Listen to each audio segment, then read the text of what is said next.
ಮುನ್ಮೊನೆಯಷ್ಟೇ ವಿಧಾನ ಪರಿಷತ್ನ ಚುನಾವಣೆ ಕೋಲಾಹಲವನ್ನು ಎಬ್ಬಿಸಿದೆ ಬಿಜೆಪಿ ಹಾಗೂ ಜೆಡಿಎಸ್ನಲ್ಲಿ. ಧರ್ಮಸ್ಥಳದಲ್ಲಿ ಇದೀಗ ಪ್ರಮಾಣ ವಚನಕ್ಕೆ ಬಿವೈವಿ ನಿರ್ಧಾರ ಮಾಡಿರುವಂತಹ ವಿಚಾರದ ಬೆನ್ನಲ್ಲೇ ಬಿವೈ ವಿಜಯೇಂದ್ರ ತೀರ್ಮಾನ ಸಮಂಜಸವಾಗಿದೆ. ಮಂಜುನಾಥ ಸ್ವಾಮಿ ಮೇಲೆ ಅಪಾರ ನಂಬಿಕೆ ಇದೆ. ಇದಂತ ಹೊಳಲ್ಕೆರೆ ಬಿಜೆಪಿ ಶಾಸಕ ಎಂ ಚಂದ್ರಪ್ಪ ಹೇಳಿಕೆಯನ್ನು ಕೊಟ್ಟಿದ್ದಾರೆ. ಬಿಜೆಪಿ ಅಧ್ಯಕ್ಷರು ಎಲ್ಲಿ ಕರೆದರೂ ಕೂಡ ನಾವು ಬರ್ತೇವೆ, ಬಿಜೆಪಿ ಅಧ್ಯಕ್ಷರ ತೀರ್ಮಾನಕ್ಕೆ ನಾವೆಲ್ಲರೂ ಕೂಡ ಬದ್ಧರಾಗಿದ್ದೇವೆ ಅಂತ ಮಾತನಾಡಿದ್ದಾರೆ. ಈಗಾಗಲೇ ಹಲವು ನಾಯಕರು ಇದಕ್ಕೆ ವಿರೋಧವನ್ನು ವ್ಯಕ್ತಪಡಿಸಿದರೆ ಕೆಲವು ನಾಯಕರು ಅಸ್ತು ಅಂತ ಹೇಳ್ತಿದ್ದಾರೆ. ಖಂಡಿತನೂ ಕೂಡ ನಮ್ಮ ರಾಜ್ಯಾಧ್ಯಕ್ಷ ತೆಗೆದುಕೊಂಡಿರ್ತಕ್ಕಂಥ ತೀರ್ಮಾನ ಸಮಂಜಸವಾಗಿದೆ.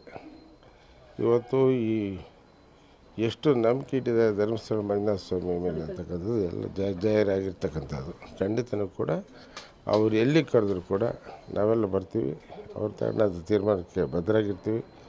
ಇವತ್ತು ಒಂದು ಭಾರತ ದೇಶ ಪ್ರಪಂಚದಲ್ಲೇ ಅತಿ ದೊಡ್ಡ ಪಕ್ಷ ಭಾರತೀಯ ಜನತಾ ಪಾರ್ಟಿ. ಇವತ್ತು ಅಂತಂದರೆ ಅಡ್ಡ ಮತದಾನ ಆಗುತ್ತಂತೆ ನಮಗೆಲ್ಲ ಭಾಳ ನೋವು ತಂದಿರ್ತಕ್ಕಂಥ ವಿಚಾರ.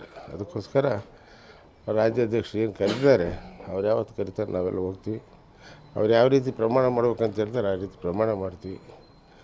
ಯಾವುದೇ ರೀತಿಯ ಗೊಂದಲಕ್ಕೆ ತೊಂದರೆ ಇಲ್ಲದಂತ ಮಾಡ್ತೀವಿ. ಏನು ಹಿರಿಯ ಮುಖಂಡರು ಹೇಳಿರ್ಬೋದು, ನಾನು ಪತ್ರಿಕೆಯಲ್ಲಿ ಗಮನಿಸಿದ್ದೀನಿ. ರಾಜ್ಯಾಧ್ಯಕ್ಷರು ಭಾಳ ನೋವಾಗಿದೆ.